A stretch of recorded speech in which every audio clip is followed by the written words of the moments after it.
नमस्कार, मैं सचिन कुमार आपका अपने यूट्यूब चैनल इंग्लिश एक्सपर्ट में हार्दिक स्वागत करता हूं। तो प्यारे दोस्तों, आज मैं एक इंग्लिश की बहुत अच्छी मॉरल स्टोरी लेके आया हूं जिसको हम लोग पढ़ेंगे। उसके बाद हम लोग इसको हिंदी में ट्रांसलेट करेंगे और स्टोरी से मोरल तो मिलेगा ही मिलेगा, साथ ही साथ बहुत सारे नए नए वर्ड की मीनिंग और ग्रामर संबंधित सभी बातों को बताया जाएगा और इसे स्टोरी में कौन से टेंस कहाँ पे यूज़ किए गए इसके बारे में भी जानकारी मिलेगी। तो वीडियो बहुत ही इंटरेस्टिंग होने वाला है, वीडियो में अंत तक बने रहिएगा। चलिए स्टोरी को शुरू करते हैं और इंग्लिश को समझने और सीखने का प्रयास करते हैं। चलिए स्टोरी को शुरू करते हैं। इंग्लिश रीडिंग एंड ट्रांसलेशन, यानी इंग्लिश को हम लोग रीड करेंगे यानी पढ़ेंगे और उसका हिंदी में ट्रांसलेशन करेंगे। तो इंग्लिश रीडिंग और ट्रांसलेशन। अब इस कहानी का टाइटल क्या है? The real owner. The real owner, owner means होता है मालिक, यानी रियल मीन्स होता है असली, ओनर मीन्स होता है मालिक, असली मालिक। इस कहानी का टाइटल असली मालिक क्यों दिया गया? चलिए पढ़ते हैं और इंग्लिश को समझने का प्रयास करते हैं।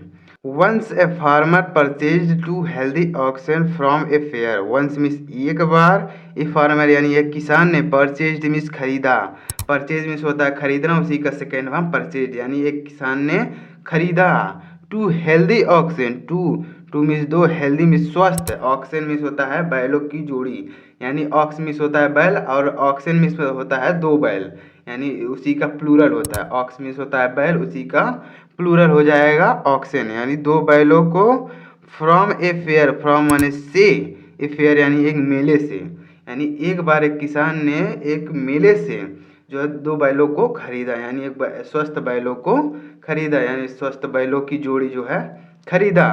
And ploughed his field, and ploughed, ploughed means जोता, और जोता, प्लाउ मीन्स होता है जो जोतना, उसी का सेकेंड फॉर्म प्लॉड, और जोता हिज फील्ड यानी अपने खेतों को, और अपने खेतों को जोता, यानी जब उस किसान ने बैल को खरीदा उसके बाद अपने खेतों को जो है जोतने लगा, यानी जोता।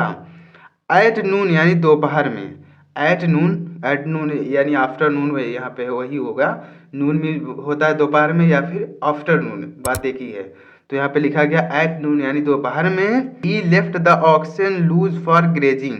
ही लेफ्ट यानी उसने छोड़ दिया, लिव मीन्स होता है छोड़ना, उसी का सेकेंड फॉर्म लेफ्ट, यानी उसने छोड़ दिया द ऑक्सन यानी बैल को, लूज यानी खोल दिया, फॉर ग्रेजिंग यानी चरने के लिए, यानी उसने बैलों को जो है चरने के लिए छोड़ दिया, यानी उन बैलों को जो है बांधा हुआ था उसके बाद उन बैलों को जो है छोड़ दिया चरने के लिए। ग्रेजिंग मीन्स होता है चरना, यानी चरने के लिए। And slept for a while, and slept और सो गया, स्लीप मीन्स होता है सोना, उसी का सेकंड फॉर्म स्लेप्ट, और सो गया फॉर ए वाइल यानी कुछ समय के लिए, यानी कुछ समय के लिए जो है वह सो गया, यानी उसने बैलों को खोल दिया कि वह चरने लगे, उसके बाद जो है वह सो गया। A thief saw the pair of oxen and decide to steal them. A thief यानी एक चोर ने, सा मीन्स देखा, सी का सेकेंड फॉर्म सा, यानी एक चोर ने देखा, द पेयर यानी जोड़ा, ऑफ ऑक्सन यानी बैलों का, यानी उसे चोर ने बैलों का जो है एक जोड़ा यानी बैलों के जोड़े को देखा। एंड डिसाइडेड और फैसला किया, एंड डिसाइडेड और फैसला किया, to steal them, to steal यानी चुराने का, देम मीन्स उनको, और उनको चुराने का फैसला किया, यानी जब उसने देखा बैलों की जोड़ी को तो उसने उनको चोरी करने का फैसला कर लिया।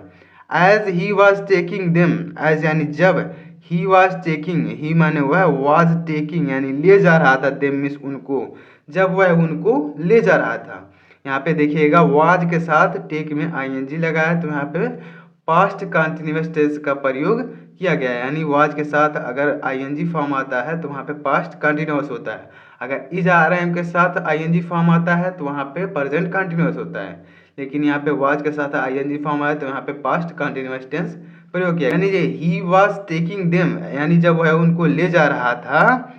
The farmer got up, the farmer यानी किसान, गॉट अप यानी उठ गया, गेट अप मीन्स होता है उठना, उसी का सेकंड फॉर्म गॉट अप यानी किसान उठ गया। He caught the thief and shouted, he caught यानी उसने पकड़ लिया, कैच मीन्स होता है पकड़ना, उसी का सेकंड फॉर्म कॉट यानी उसने पकड़ लिया, द थीप यानी चोर को, एंड साउटेड और चिल्लाया, यानी उसने चोर को पकड़ लिया, उस किसान ने जो है चोर को पकड़ लिया और चिल्लाया।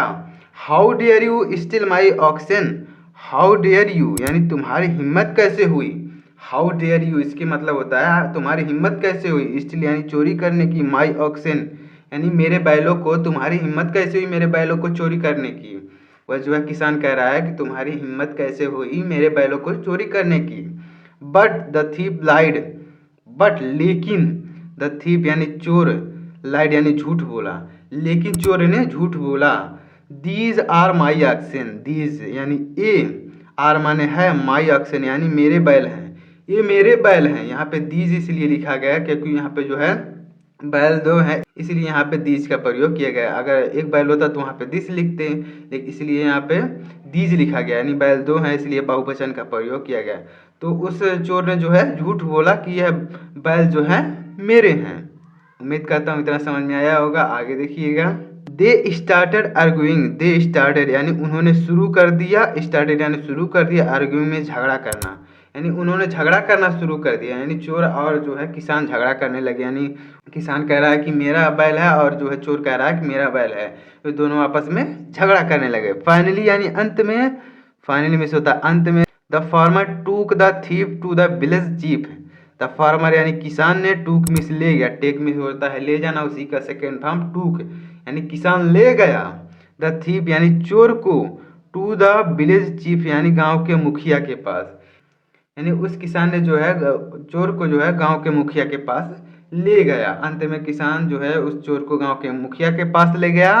बट लेकिन the village chief couldn't give a verdict, लेकिन द विलेज चीफ यानी गांव के मुखिया कुडंट गिव यानी नहीं दे सके, कुड नॉट को शॉर्ट फॉर्म में लिखा गया कुडंट, यानी लेकिन गांव के मुखिया नहीं दे सके। गिव ए वर्डिक्ट, गिव में होता है देना, यानी नहीं दे सके, ए वर्डिक्ट यानी एक न्याय, लेकिन गांव के मुखिया उसका न्याय नहीं कर सके, यानी न्याय नहीं दे सके, यानी वह भी उसमें फंस गए और उसका न्याय नहीं दे पाए कि कौन इसमें सही और कौन गलत है। सो यानी इसलिए the village physician was called in, so यानी इसलिए द विलेज फिजिशियन, विलेज में से होता है गांव के, फिजिशियन यानी चिकित्सक यानी डॉक्टर को, फिजिशियन में से होता है चिकित्सक, यानी गांव के चिकित्सक को वाज कॉल्ड इन यानी बुलाया गया, इसलिए गांव के चिकित्सक को बुलाया गया। He asked the thief and farmer, he asked यानी उसने पूछा, यानी उसने पूछा, द थीप यानी चोर से, एंड द फार्मर और किसान से, यानी उसने, उस डॉक्टर ने यानी उस चिकित्सक ने जो है किसान और चोर से पूछा।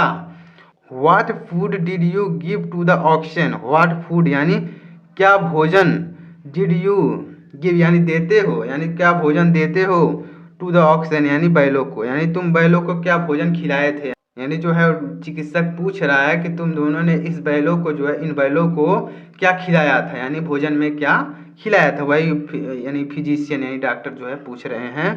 द थीप रिप्लाइड यानी उस चोर ने उत्तर दिया, द थीप रिप्लाइड यानी चोर ने उत्तर दिया, राइस एंड वेजिटेबल्स, राइस यानी चावल और सब्जियां, चावल और सब्जियां, चोर ने कहा चावल और सब्जियां मैंने इसको खिलाया था। द फार्मर रिप्लाइड यानी किसान ने उत्तर दिया, यानी किसान ने जवाब दिया, जो चोर ने कहा कि मैंने तो चावल और सब्जियां खिलाई थी। अब देखिए किसान क्या कह रहा है, ओनली ग्रास यानी केवल घास, यानी ओनली ग्रास, ग्रास में होता है घास, केवल घास, किसान कह रहा है मैंने केवल इसको घास खिलाया था। देयर आफ्टर यानी इसके बाद, देयर आफ्टर यानी इसके बाद, the physician gave a solution to the oxen to cause vomiting, the physician यानी डॉक्टर ने गेव मिस दिया, गिव का सेकेंड फॉर्म गेव, यहाँ पे भी पास्ट इंडेफिनिट टेंस का यूज किया गया, यानी उस डॉक्टर ने दिया ये सोल्यूशन, यानी एक सोल्यूशन में होता है घोल, यानी एक बिलियन दिया यानी एक घोल दिया, यानी जो जैसे शरबत होता है उसी तरह का एक घोल दिया, यानी दिया, गेव मिस दिया सोल्यूशन यानी एक घोल, टू द ऑक्सन यानी बैलों को, यानी बैलों को एक सोल्यूशन दिया, एक घोल दिया, यानी शरबत की तरह जो होता है उसको दिया। टू कॉज वोमिटिंग यानी उल्टी करने के लिए, यानी उल्टी करने के लिए उन बैलों को जो है वह सोल्यूशन पिला दिया, यानी सोल्यूशन दिया उल्टी करने के लिए, यानी जब उल्टी करेगा तभी पता चलेगा कि इन्होंने क्या खाया है, तो जो है उन्होंने उसको सोल्यूशन दिया, यानी बैलों को जो है सोल्यूशन दिया उल्टी करने के लिए। कॉज, कॉज मीन्स होता है कारण, वोमिटिंग यानी उल्टी, यानी उल्टी करने के कारण का एक सोल्यूशन दिया, यानी सोल्यूशन से जो है उल्टी करेंगे वो बैल। अब देखिएगा थोड़ा सा और बचा है, the oxen vomited only grass, the oxen यानी बैलों ने, वोमिटेड यानी उल्टी किया, ओनली ग्रास यानी केवल घास, यानी बैलों ने जो है केवल घास को ही उल्टी किया, यानी घास से ही उल्टी किए यानी घास को ही उल्टी किया। This was enough to prove the farmer's claim. This was enough यानी यह काफ़ी था। दिस वॉज एनफ यानी यह काफ़ी था। टू प्रूव यानी सिद्ध करने के लिए। द फार्मर्स क्लेम यानी किसान के जो है शिकायत को सिद्ध करने के लिए यह काफ़ी था। यानी किसान ने कहा था ना कि मैंने इसको केवल घास खिलाया है, तो वह जो है घास की हुई उल्टी की है, उन बैलों ने किया। तो यह काफ़ी था जो है किसान के शिकायत को प्रूव करने के लिए। The happy farmer got his oxen back. The happy farmer यानी किसान खुश होकर किसान गॉट पा गया यानी मिल गया उसे हिज ऑक्सन यानी अपना बैल बैक मीन्स वापस, और उस किसान को जो है अपना बैल वापस मिल गया। यानी हैप्पी फार्मर यानी खुशी से किसान को जो है बैल वापस मिल गया। तो इस कहानी से हमें क्या सीख मिलती है, यानी मोरल क्या है इस कहानी का? Moral truthful always page. Truthfulness यानी हमें सच्चाई, ट्रूथफुलनेस यानी सच्चाई, ऑलवेज पेज यानी हमेशा ऋण चुकाती है। यानी सच्चाई हमेशा पेज यानी ऋण चुकाती है, यानी सच्चाई हमेशा आगे आती है, यानी सच्चाई कभी भी छिपती नहीं है। ट्रूथफुलनेस ऑलवेज पेज यानी सच्चाई हमेशा आगे आती है, यानी सच्चाई कभी भी छिपती नहीं है। तो इस कहानी से हमें यही मोरल मिलता है। तो उम्मीद करता हूँ कि स्टोरी आपको पसंद आई होगी। अगर समझाने का तरीका, टेंस, वोकैब्स, मीनिंग अगर आपको समझ में आए हैं तो प्लीज़ वीडियो को लाइक कर दीजिएगा, और चैनल पर नए हो तो सब्सक्राइब करके बेल आइकन को जरूर प्रेस कर दीजिएगा। मिलते हैं नेक्स्ट वीडियो में, तब तक के लिए जय हिंद, वंदे मातरम।